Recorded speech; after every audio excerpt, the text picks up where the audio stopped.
இந்த நாளிலே நான் கர்த்தருடைய வார்த்தை உங்களுக்கு சொல்ல விரும்புகிறேன். மன யுத்தத்தில் இருந்து விடுதலை. சொல்லுங்க, மன freeness from the struggles of the mind. இந்த காலையில ஆராதனைக்கு வந்திருக்கிற நீங்கள்,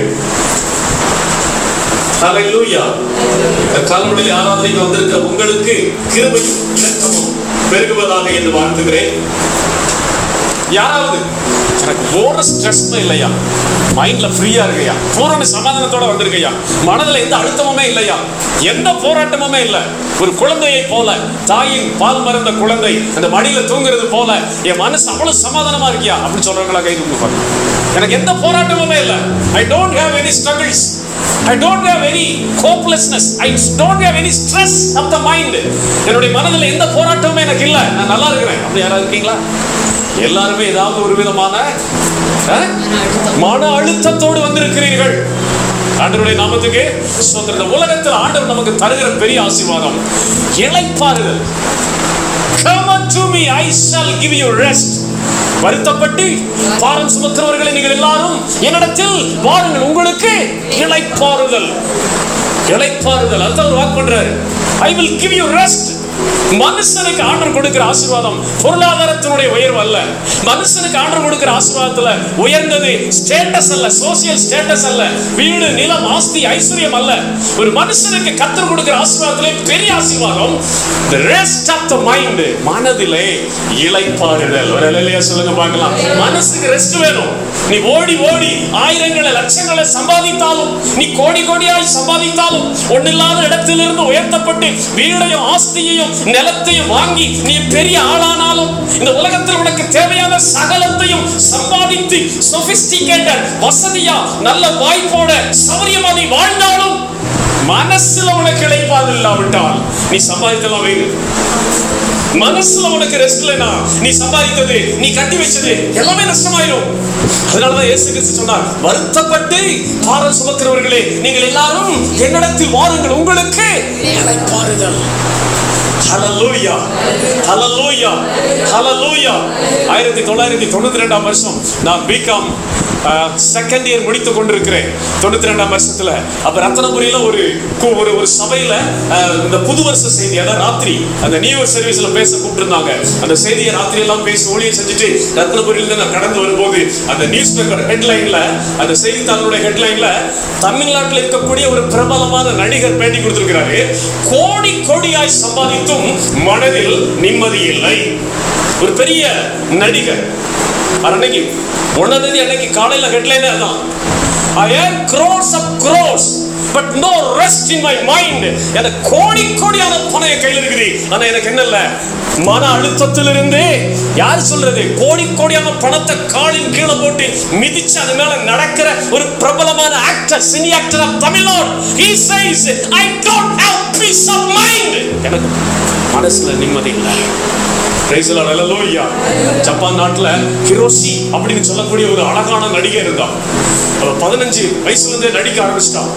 அவளுடைய அழகு, அவளுடைய கவர்ச்சி, அவளுடைய கவர்ச்சிகரமான நடிப்பு அந்த ஜப்பான் நாட்டில் இருக்கிற வாலிபர்களை எல்லாம் சுண்டி எடுத்துச்சு. தலைவி நீதான் எங்க நாயகி, நீதான் எங்களுடைய தலைவி, கதாநாயகன் சொல்லி எத்தனையோ வாலிபர்கள், எத்தனையோ வாலிப பிள்ளைகள் அவளைத்தான் ரோல் மாடலா வச்சு அவளை ஃபாலோ பண்ணாங்க. என்னைக்காவது செய்தித்தாள்ல நம்முடைய நடிகை கிரோசிக்கு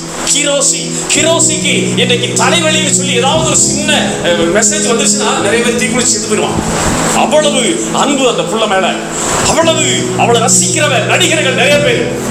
ஒரு நாள் அவள் தன்னுடைய அரண்மனை கதவை விட்டு திறக்காமல் கதவு பூட்டப்பட்ட நிலைமையில இருந்தது. அந்த கதவை திறந்த உடனே ஆயிரக்கணக்கான மக்கள் அந்த அரண்மனையினுடைய அந்த கிரவுண்ட்ல நிப்பாங்களாம். அவ வெளியே வந்து மேல மாடியிலிருந்து வெளியே வந்து ஹாய் அப்படின்னு இப்படி கையெடுத்து இப்படி காமிப்பாளா, ஹாய் அப்படின்னு சொல்லுவாளாம். அதை பார்த்துட்டு அந்த வாலிப பிள்ளைகள் போவாங்களாம். அத்தனை பேர் அவளுக்கு இருந்தார்கள். தன்னுடைய கவர்ச்சிகரமான நடிப்பினாலும் சரீரத்தினுடைய அழகினாலும் நிறைய பேரை சுண்டி எடுத்து வச்சிருந்தான். ஒரு நாள் அவளுடைய அரண்மனை கதவு திறக்கப்படவில்லை. நிறைய பேர் வந்து காத்துக்கிட்டே இருந்தாங்க.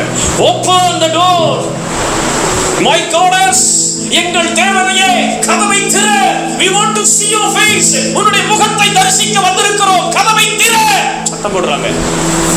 கதவு திறக்கப்படவே இல்லை. என்னாச்சு நம்முடைய தலைவிக்கு, நம்முடைய கதாநாயகிக்கு என்னாச்சு? ஏதோ தப்பு நடந்துருச்சு போலன்னு சொல்லி கதவை உடைச்சு பார்த்தா அவங்க தூக்கு போட்டு செத்துருந்தா. கீழே ஒரு நோட் எழுதி வச்சிருந்தா, கோடி கோடியாய் சம்பாதித்தும் மன நிம்மதியை வாங்குவதற்கு எனக்கு வாய்ப்பே இல்லாமல் போய்விட்டது. நான் தேடுகிற நிம்மதியை இந்த உலகம் எனக்கு தரவில்லை. எனக்கு கோடிக்கணக்கான பணம் இருக்கிறது, கோடிக்கணக்கான ரசிகர்கள் இருக்கிறார்கள். தலையிலிருந்து ஒரு முடி கீழே விழுந்தா கூட என்ன பெருசா நினைச்சு தீ குளிக்கிற நிறைய பேர் இருக்கிறாங்க, தீ குளிச்சு சாகுற நிறைய பேர் இருக்கிறாங்க. பட் எனக்கு நிம்மதி இல்லை.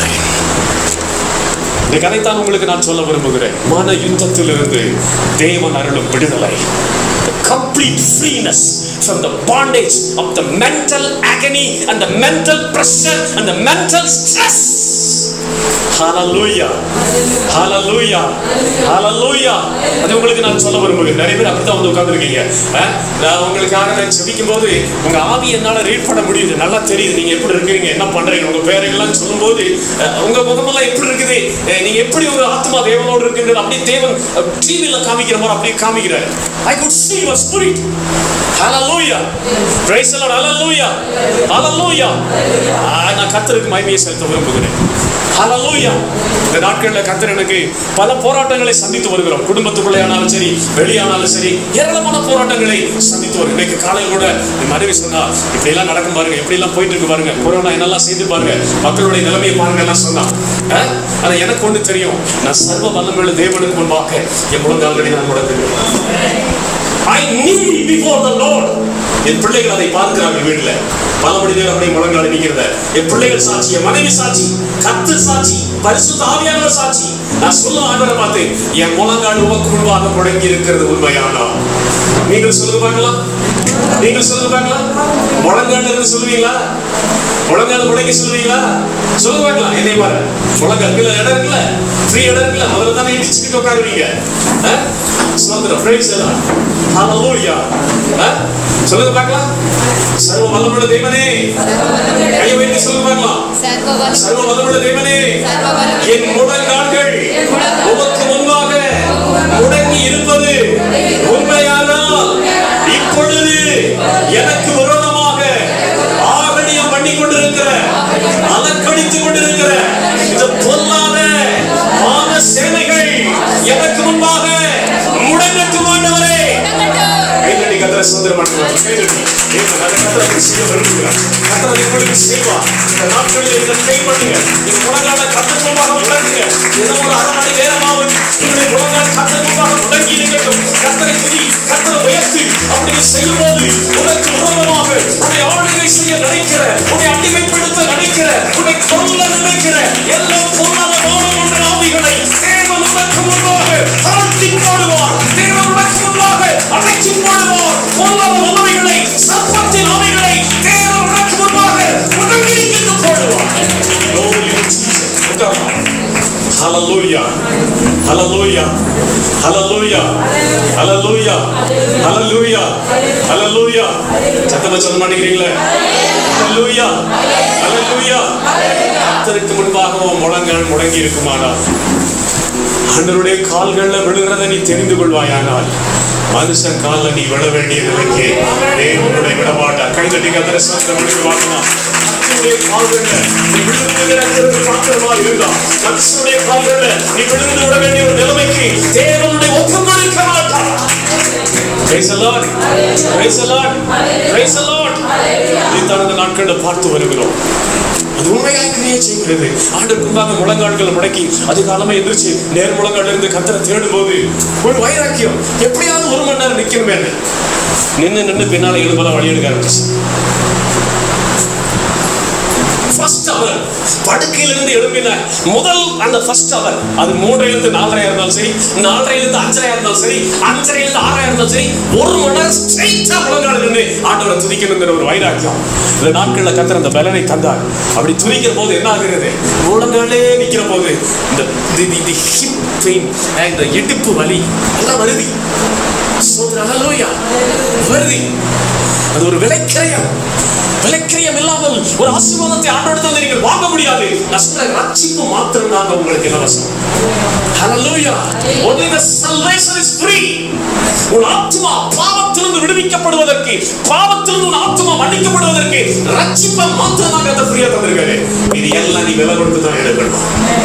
Your time and your food and your commitment எல்லாம் விலை கொடுத்து தான் நீ வாங்கணும். விலைக்கரை நீ கொடுக்க முன்வரலைன்னு சொன்னா தேவனுடைய ஆசீர்வாதம் மேல இறங்காது. தேவனுடைய ஆசீர்வாதம் மேல இறங்கலைன்னு சொன்னா ஏதோ ரட்சிக்கப்பட்டங்கிற நம்பிக்கை இருக்கும், உன்னால யாருக்கும் எந்த நன்மையும் வராது. You have to pay the praise to possess the blessing of God. தேவனுடைய ஆசீர்வாதத்தை பெற்றுக்கொள்ள சில விலைக்கரை கொடுக்கணும், உலகால நிக்கணும். நான் சில சவால்களை கற்றுக்கணும்னு வச்சுக்கேன். இதெல்லாம் நீங்க செஞ்ச பிறகு இந்த ஸ்கூல் மேல ஏறி நான் எப்படி சாப்பிடுங்க பாருங்கன்னு சொல்லி என் சம மக்களுக்கு என் முழங்கால் இருக்கிற மடுவை நான் காட்டுவாண்டவன் அதை பார்த்து சிலர் சொல்லிக்கிட்டு ஆண்டுன்னு சொல்லி ஆண்டுன்னு சொல்லியிருக்கிறேன். நான் சில கோரிக்கைகளை கற்றுக்கணும்னு வச்சு கத்திரத்தை செய்து முடிப்பார் என்று நம்புகிறேன். எனக்கு ஒரு பெரிய நம்பிக்கை இருக்கிறது. என் முழங்கால் சர்வ பலமுள்ள தேவனுக்குமாக முடங்கி இருக்கிற உண்மையானால் இன்னைக்கு எந்திரிச்சு ஆட்டம் போட்டுக் கொண்டிருக்கிற, இன்னைக்கு எந்திரிச்சு ஆடிக்கொண்டிருக்கிற, ஆகடி பண்ணி கொண்டிருக்கிற எல்லா துஷ்ட வல்லமைகளையும் தேவன் எனக்கு முன்பாக முடங்கப்படுவார். நிறைய பேர் ஜெயத்தை நான் பார்த்திருக்கிறேன். இது நான் ஜெபம் பண்ணிக்கிட்டே இருக்கிறேன். உங்களை ஜெபம் பண்ணும்படியா நான் உற்சாகப்படுத்தினேன். இந்த கால வேளையில மன யுத்தத்திலிருந்து உனக்கு விடுதலை கிடைக்கிற கர்த்தர் இங்கே உலாவிக் கொண்டிருக்கிறார். கைதட்டி கர்த்தரை ஸ்தோத்திரம் பண்ண முடியுமா? God will set you free from the mental stress and the agony. யுத்தத்திலிருந்து உன்னை விடுவிக்கிற கர்த்தருடைய சமூகம் இந்த இடத்துல இருக்குது. இந்த இடத்துல இருக்குது. ஆமென் சொல்லுங்க பார்க்கலாம். இந்த இடத்துல இருக்குது. நான் சில வசனங்களை உங்களுக்காக வாசிக்கிறேன், படிக்கலாம். 2 நாளாகமத்தின் புஸ்தகம் 14ஆம் அதிகாரம். கர்த்தருக்கு ஸ்தோத்திரம். 2 நாளாகமம் 14ஆம் அதிகாரம் 6ஆம் வசனம் நான் உங்களுக்கு படிக்கிறேன். 2 நாளாகமம் 14:6. கர்த்தர் அவனுக்கு, எல்லாம் சேர்ந்து படிக்கலாமா? கர்த்தர் அவனுக்கு இளைப்பாறுதலை அந்த வருஷத்தில் கட்டளையிட்டதினால் அந்த வருஷங்களில் அவனுக்கு விரோதமான யுத்தம் இல்லாதிருந்தது. மறுபடியும் சேர்ந்து படிக்கலாம், பார்க்கலாம். 2 நாளாகமம் 14:6. கர்த்தர் அவனுக்கு இளைப்பாறுதலை கட்டளையிட்டதினால் அந்த வருஷங்களில் அவனுக்கு விரோதமான யுத்தம் இல்லாதிருந்தது. தேசம் அமெரிக்கையாயிருந்தது. ஹல்லேலூயா, ஹல்லேலூயா சொல்லுங்க பார்க்கலாம். ஹல்லேலூயா சொல்லுங்க பார்க்கலாம். ஹல்லேலூயா சொல்லுங்க பார்க்கலாம். ஒரு மனுஷனுக்கு ஆண்டவர் கொடுக்கிற பெரிய வெகுமதி பாருங்க. கர்த்தர் அவனுக்கு இளைப்பாறுதலை கட்டளையிட்டார். நோ பேட்டில்ஸ், எந்த யுத்தமும் இல்லை, எந்த போராட்டமும் இல்லை, எந்த கவலையும் இல்லை. ஐயோ இப்படி வந்துச்சுன்னா என்ன பண்றது, அது வந்துச்சுன்னா என்ன பண்றது, இப்படி வந்தா நான் என்ன பண்ணுவேன் அப்படின்னு சொல்லக்கூடிய பயம் இல்லை. தேவன் அவனுடைய உள்ளத்தின் ஆழத்திலே ஒரு பெரிய சமாதானத்தை, உள்ளத்தின் ஆழத்திலே ஒரு பெரிய மன நிம்மதியை கட்டளையிட்டார். இன்னைக்கு அது உனக்கு சொல்ல விரும்புகிறார். பணத்தினால வாங்க முடியாது, மனுஷனுடைய ஆதரவினால் அவனுடைய மைண்ட் பீஸ் வாங்க முடியாது. You cannot have the peace of mind by money. அது ஒரு வழி கத்து வச்சிருக்காரு. Praise the Lord. Hallelujah. Hallelujah. Hallelujah. இருதய சத்தம் போடுறத பார்த்திருக்கீங்களா? தூங்கிட்டு இருந்தா கூட இருதயம் இறஞ்சிக்கிட்டே இருக்கும். பார்த்திருக்கீங்களா? ரெஸ்ட்லெஸ்ஸா இறஞ்சி சத்தம் போட்டுக்கிட்டே இருக்கும் இருதயம். பார்த்திருக்கீங்களா? இந்த உலகத்துல ஒரு நிமிஷம் கூட ரெஸ்ட் இல்லாம, ஒரு நிமிஷம் கூட இறைச்சல் இல்லாம இருக்கிற ஒரே ஒரு பெரிய சிருஷ்டிப்பு எதுன்னு பார்த்தீங்கன்னா சமுத்திரம். சமுத்திரத்துக்கு பக்கத்துல போய் நின்று பாருங்க. 24 ஹவர்ஸும் அது கூச்சலிட்டுட்டே இருக்கும். 24 ஹவர்ஸும் அதுல அலைகள் வந்துகிட்டே இருக்கும். 24 ஹவர்ஸும் சத்தம் போட்டுக்கிட்டே இருக்கும் சமுத்திரம். ஏன் அப்படி இருக்குன்னு சொல்லி கேட்டப்போ ஒருத்தர் சொன்னாரா, இன்னும் நிறைய இடம் இருக்குது, இன்னும் எனக்கு வேணும், இன்னும் நான் நிரப்பப்படணும், நிறைய இடம் காலியா இருக்குது, இன்னும் நிறைய தண்ணினால நான் நிரப்பப்படணும், இன்னும் என் தேவை சந்திக்கப்படலைன்னு சொல்லி சமுத்திரம் இறஞ்சிக்கிட்டே இருக்கிறான். இருதயமும் அப்படிதான் கர்த்தர் வைத்திருக்கிறார். என்னைக்கு சரியா தேவ சமூகத்துல உன் இருதயம் ஃபிக்ஸ் ஆகலையோ அன்னைக்கு இருந்து அது சத்தம் போட்டுக்கிட்டே தான் இருக்கும். உன்னை தூங்க விடாது, தூங்க விடாது. கண்ணை மூடி கொஞ்சம் ரெஸ்ட் எடுத்தா கூட சொப்பனங்கள் கூட அதிர்ச்சியத்தான் இருக்கும். இந்த கையளவு இருதயத்துல தேவன் ஒரு துவாரத்தை போட்டிருக்காராம், ஒரு வெற்றிடத்தை கர்த்தரை ஏற்படுத்தி வச்சிருக்காராம். There was a vacuum point in your heart. உன் இருதயத்திலே தேவன் ஒரு வெற்றிடத்தை வைத்திருக்கிறார். அந்த வெற்றிடம் அவர்கிட்ட வந்தா தான் நிரம்பும். வேற யாரும் அதை நிரப்ப முடியாது. Not money, not work, not people support, not friendship, not any attraction of this world can never fill the vacuum of your heart. நிரப்ப முடியாது. ஒவ்வொரு மனுஷனும் ஒவ்வொரு மனுஷியும் என்கிட்ட வரணுங்கிறதுக்காகவே அவரே ஒரு துவாரத்தை போட்டு வச்சிருக்காராம் சார். அவரே ஒரு ஓட்டை விட்டுருக்காராம் ஹார்ட்ல. அவர்கிட்ட வந்தா தான் அவருடைய அந்த பெருவிரல் வந்து அதை தொட்டா தான் அது நிரம்புமா. இன்னைக்கு இந்த இருதயத்தினுடைய இந்த பெருமையை நிரப்புவதற்கு மனிதன் செய்கிற பிரயாசம் எத்தனை! இருதயத்தினுடைய இந்த வெறுமையை நிரப்புவதற்கு மனிதன் படுகிற பாடு எத்தனை! மனிதன் சம்பாதிக்கிற பணம் எத்தனை! மனிதன் ஆசையோடு ஏங்கி ஓடுகிற உலக சிநேகம் எத்தனை! மனுஷன் அனுபவிக்க விரும்புகிற சிற்றின்பங்கள் எத்தனை! அந்தோ எல்லாம் இன்னும் வெறுமையாக்கிறது அவனை. இன்னும் அவனை பலவீனமாக்கி விடுகிறது. இன்னும் அவனை வேதனைக்குள் தள்ளிவிடுகிறது. ஏன் இப்படி செய்தேன் என்று புலம்புகிறான். ஏன் இப்படி நடந்தது என்று துக்கிக்கிறான். முடியல. தேவனாகிய கர்த்தர் மாத்திரமே இருதயத்தினுடைய வெறுமையை நிறைவாக்க முடியும்.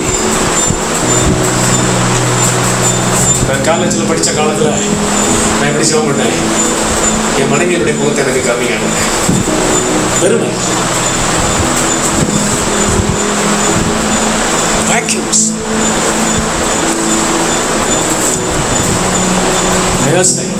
என்னை தன் உயிர் போல நேசிக்கிற ஒரு மனைவி வந்தா என் இருதயம் இறையாது, அமைதலா இருந்திருந்தேன். என் உயிர் போல நேசிக்கிற மனைவி எனக்கு இருந்தாலும் என் இருதயத்தின் வெறுமையை நிரப்ப அவளால் முடியவில்லை. நான் ஃப்ளைட்ல எல்லாம் பறந்து பறந்து பிஸியா ஊழிய செஞ்சுக்கிட்டே இருந்தா என் மனசுடைய வெறுமை நிரம்பிடும். என் உயிர் போல நேசிக்கிற சில ஆத்துமாக்களை கர்த்தரை சபையில தந்துட்டாருன்னா என் மனசுடைய வெறுமை நிரம்பிடும். நோ, எப்பெல்லாம் தெய்வ சமூகத்தில் போய் முழங்கால் படியிட்டு, அப்பா பிதாவே, தன் ஜீவனையும் துச்சமா எண்ணி பச்சை தண்ணியை போல உயிரை சிந்தனை என் தெய்வமே, நான் உங்க சமூகத்துக்கு வந்திருக்கேன். எப்பெல்லாம் அவருடைய சமூகத்தோட அட்டாச் ஆகி பிக்ஸ் ஆகி அழுகிறனும் அப்பதான் என் உள்ள நிறைய வருது. ஏமாந்துடாத. இருதயத்தை நிரப்புறது போல நிரப்பி உன்னை ஒரு சன பொழுதுல அழிக்கிறதுக்கு நிறைய ஆஃபர்ஸ் இந்த உலகம் உனக்கு வச்சிருக்குது. The world has so many offers. என்கிட்டவா உன்னை ஃபீல் பண்றேன், என்கிட்டவா உனக்கு ரெஸ்ட் கொடுக்குறேன், என்கிட்டவா உன் மனதை நான் நிரப்புறேன், என்கிட்டவா உன் போராட்டத்துக்கு முடிவு தாரேன், என்கிட்டவா உன் மன அழுத்தத்துக்கு உனக்கு நான் விடுதலை தாரேன். So many offers. உலகம் நிறைய ஆஃபர்ஸ் வச்சிருக்குது.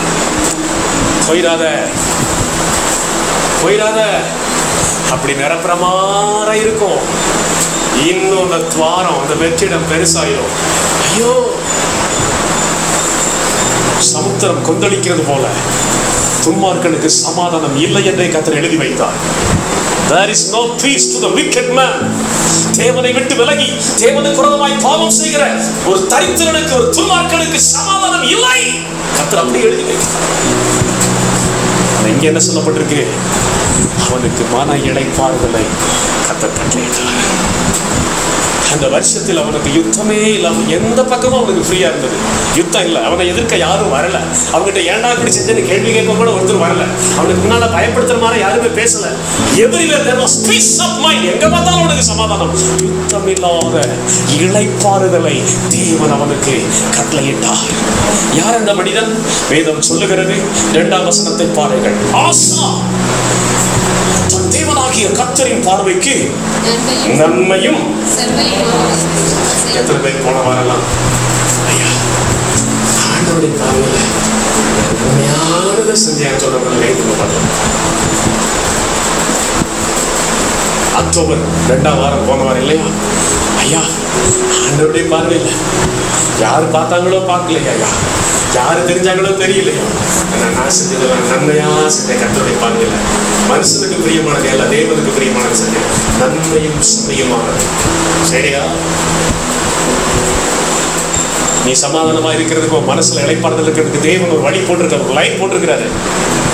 Do what is right, do what is upright in my eyes.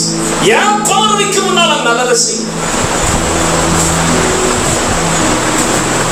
ஒரு இல்லையா சொல்ல மாட்டீங்களா? பேசலாம், சொல்லுங்க. பேசலாம். எத்தனை பேசுறீங்க ஒரு 7 நாள்ல? கர்த்தருடைய பார்வைக்கு நான் சரியானதை செய்வேன். கர்த்தருடைய பார்வைக்கு நான் செம்மையானதை செய்வேன். அவருடைய மனம் துக்கப்படும்படி எதையுமே நான் பேசினேன். அவருடைய மனம் துக்கப்படும்படி எதையுமே நான் செஞ்சேன். சொல்ல முடியுமா? ராசாங்கிறவன் ராஜ்யத்துக்கு வந்த உடனே அவன் எடுத்த ஃபர்ஸ்ட் டிசிஷன் என்ன தெரியுமா? எதையும் செய்ய எனக்கு அதிகாரம் இருக்கு, நான் ஒரு ராஜா, எனக்கு அதிகாரம் இருக்குது, எனக்கு ஆளுகை இருக்குது, இந்த தேசத்தின் மேல எதையும் செய்வதற்கு எனக்கு வல்லமை இருக்குது, பலன் இருக்குது, எதையும் செய்வேன். நான் ராஜாவா இருக்கனால எவனும் கேட்க மாட்டான். ஆனா நான் என்ன செய்வேன் தெரியுமா? என்னை ராஜாவாக்கின ராஜாதி ராஜாவுக்கு முன்பு நன்மையும் செம்மையுமானதை செய்வேன். ஹல்லேலூயா. இதுதான் எடுத்த ஃபர்ஸ்ட் டிசிஷன், முதல் தீர்மானமே அதுதான், நன்மையும் செம்மையுமானது.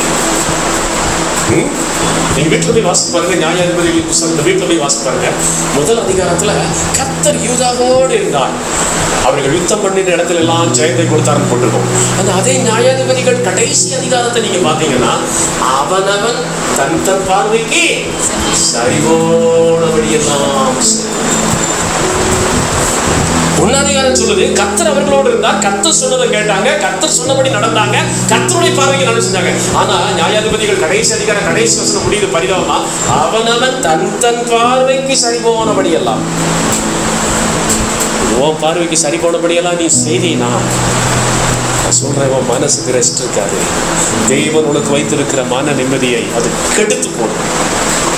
உன் மனசுக்கு சரின்னு பட்டதெல்லாம் செய்யாத, உன் பார்வைக்கு சரிப்பட்டதெல்லாம் செய்யாத, கர்த்தருடைய ஆலோசனைக்கு காத்துரு. கர்த்தருக்கு முன்னால சரியா இருக்குமான்னு பாரு. இரண்டாவதாக நம்ம பார்க்கும்போது ஸ்தோத்திரம், அந்த வசனத்தை நம்ம பார்க்கும்போது 3ஆம் வசனம், அந்நிய தேவர்களின் பலிபீடங்களையும் மேடைகளையும் அகற்றி சிலைகளை உடைத்து விக்கிரக தோப்புகளை வெட்டி, என்ன செஞ்சுட்டான? விக்கிரக தோப்புகளை வெட்டி அந்நிய தேவர்களுடைய மேடைகளை உடைச்சான். ஆண்டவருடைய நாமத்துக்கு ஸ்தோத்திரம். ஹல்லேலூயா. இருதயம் ஒரு மேடை, இருதயம் என்னது? ஒரு மேடை. நீங்க இந்த மேடையில என்னெல்லாம் உட்கார்ந்துருக்கு யோசிச்சு பாருங்க. தேவனை அல்லாத அந்நிய சக்திகள், தேவனை அல்லாத அந்நிய காரியங்கள், தேவனுடைய பிரசன்னத்தை கெடுக்கக்கூடிய உலகத்தினுடைய அந்நிய அசுத்த கிரிகளை மேடையிலே உட்கார்ந்து உட்கார வச்சிருக்கிற விக்கிரக தோப்புகள். விக்கிரகம் என்னது? விக்கிரகம் என்னது? கல்லு. விக்கிரகம் என்னது? என்ன போல கண்ணு வாய் மூக்குள்ள ஒரு கல்லு, அதான் விக்கிரகம். நான் சொல்றேன், தேவனுக்கு சேர வேண்டிய மகிமைய, தேவனுக்கு சேர வேண்டிய புகழ்ச்சிய, தேவனுக்கு சேர வேண்டிய முக்கியத்துவத்தை எதெல்லாம் வாழ்க்கையிலிருந்து எடுத்துக்கொள்ளுதோ அதெல்லாம் விக்கிரகம். கவனமாயிரு. அதிகாலை 4 மணிக்கு தேவனை தேட வேண்டும் என்கிற நேரத்திலே தூக்கம் அந்த நேரத்தை எடுத்துக்கொள்வதால் தூக்கம் உனக்கு விக்கிரகம்.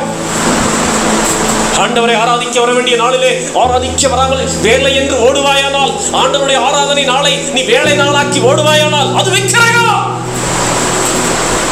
தேவனோடு இருக்க வேண்டிய நேரத்திலே உன் ஃப்ரெண்டோட நீ உலாவிட்டு இருப்பேனா, உன் ஃப்ரெண்ட் உனக்கு ஒரு விக்கிரகம். தேவனுடைய ஐக்கியத்திலே நேரத்தை செலவு பண்ணாமல் டிவி பெட்டிக்கு மூலமாக, சீரியலுக்கு மூலமாக, போனுக்கு மூலமாக, நெட்டுக்கு மூலமாக, வாட்ஸ்அப்புக்கு மூலமாக அதுக்கு முன்னால் உட்கார்ந்து இருப்பேனா, அவைகள் விக்கிரகம். தேவனுக்கு சேர வேண்டிய நேரத்தை, தேவனுக்கு கொடுக்க வேண்டிய முக்கியத்துவத்தை, தேவனுக்கே ஆக்க வேண்டிய உன்னுடைய இறுதிய பலிபீடத்தை எதெல்லாம் ஆக்கிரமிப்பு செய்கிறதோ அதெல்லாம் விக்கிரகம். அதெல்லாம் வெட்டி அகற்றி போட்டான் போடுது. He removed every idols that dropped the glory of God. தேவனுக்கு சேர வேண்டிய மகிமையை திருடுகிற எல்லா விக்கிரகத்தையும் உடைத்தறிந்தான். ஹல்லேலூயா. praise the Lord. praise the Lord. நான் முடிக்க போறேன்னா 20 நிமிஷத்துக்கு மேல போயிடுச்சு. என் மனசுல இந்த விக்கிரகமே இல்லைன்னு சொன்னாங்களா கேட்க முடியும்.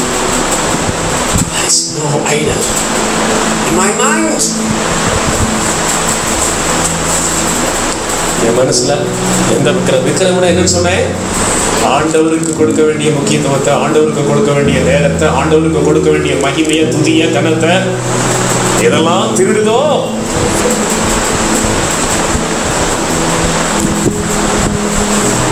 சில நேரம் உன் புருஷன் கூட உனக்கு விக்கிரகமாய் மாறக்கூடிய ஆபத்து இருக்கிறது. சில நேரம் ஆண்டவரோடு இருக்க வேண்டிய நேரத்துல உன்னை வந்து டிஸ்டர்ப் பண்ணி வாங்கப்பா உட்காருப்பா கொஞ்ச நேரம் கூட இருங்கப்பா என்னப்பா பேசவே மாட்டேங்கிறீங்கன்னு உன் பொண்டாட்டி வந்து அந்த நேரத்துல உட்கார்ந்துட்டு இருப்பான்னு சொன்னா அவள் ஒரு விக்கிரகம். சில நேரத்துல உன் புள்ள இருக்க முடியலமா உன்னை பக்கம் இருக்க முடியலடா ராசா தவிச்சு போயிட்டா அப்படின்னு சொல்லி ஆண்டவர் மேல வைக்கிற அன்பை விட வேற எது மேலே அதிகமான அன்பை நீ வைப்பேன்னு சொன்னா அது விக்கிரகம். கம்ப்யூட்டர் ஆண்டவரோட இருக்காம கம்ப்யூட்டர் விக்கிரகம், லேப்டாப் விக்கிரகம், வாட்ஸ்அப் விக்கிரகம், மொபைல் விக்கிரகம். எல்லா விக்கிரக தோப்புகளையும் வெட்டி எரிஞ்சிருங்க. இல்லைன்னா மன சமாதானத்தை பட இழைப்பாறுதல அது நிர்மூலம் பண்ணும் என்று வேதம் சொல்லுகிறது. கர்த்தருடைய நாமத்துக்கு ஸ்தோத்திரம். 4ஆம் வசனத்தை பாருங்கள். தங்கள் பிதாக்களின் தேவனாகிய கர்த்தரை யாரை தேடணும்? யாரை தேடணும்?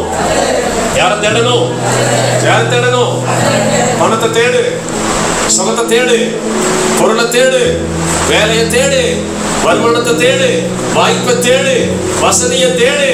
ஆனாலும் முதலாவது தேவனையும் அவருடைய நீதியையும் ராஜ்யத்தையும் நீதியையும் தேடு. கர்த்தரை தேடணும். ஹல்லேலூயா, ஹல்லேலூயா. பாஸ்டர் சொன்னாரு, நான் அவரை பார்த்து சொன்னேன், உங்களுக்கு என்ன பாஸ்டர், உங்களுக்கு பெரிய சர்ச் இருக்குது, உங்களுக்கு ஒரு ஆயிரக்கணக்கான ஆத்துமாக்கள் இருக்கிறாங்க, விதவிதமா காது வாங்குறீங்க, விதவிதமா மாத்துறீங்க, உங்களுக்கு என்ன பாஸ்டர்? கண்ணீர் மல்க சொன்னார், 10 வருஷத்துக்கு முன்னால எனக்கு ஆராதிக்க நிலையான இடம் இல்லை, எனக்கு சரியான தசமம் கொடுக்க ஒரு 10 குடும்பம் கூட எனக்கு இல்லை, நான் நினைச்ச நேரமெல்லாம் ஓடி ஓடி ஊழியம் செய்யறதுக்கு ஒரு சைக்கிள் கூட என் கையில் இல்லை, நான் நல்லா ஃப்ரீயா இன்னைக்கு நல்லா பெரிய வீட்டை கத்த தந்திருக்கிறாரு, ஃப்ரீயா தங்குவதற்கு விசாலமான வீடு இல்லை. 10 வருஷத்துக்கு முன்னால ஒண்ணுமே இல்லை பிரதர். ஆனா தேவ சமூகமும் தேவனுடைய வார்த்தையும் என் மேல் நிறைவாயிருந்தது.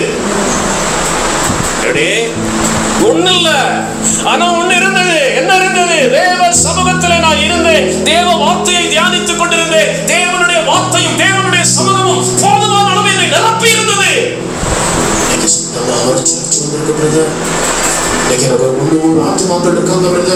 எனக்கு தசமபாகத்துக்கு குறையில பிரதர், விதவிதமா மாத்தி மாத்தி ஏசி கார் வாங்கி ஓட்டுறேன், சொந்த வீடு இருக்கு பிரதர், எனக்கு 2-3 அசிஸ்டன்ட் பாஸ்டர்ஸ் வச்சு நான் சம்பளம் கொடுக்கிறேன் பிரதர். அன்னைக்கு இருந்த மகிமை, அன்னைக்கு இருந்த தெய்வ பிரசன்னம், அன்னைக்கு இருந்த வேத தியானத்தின் நிறைவு இன்னைக்கு இல்லை. Hello hello,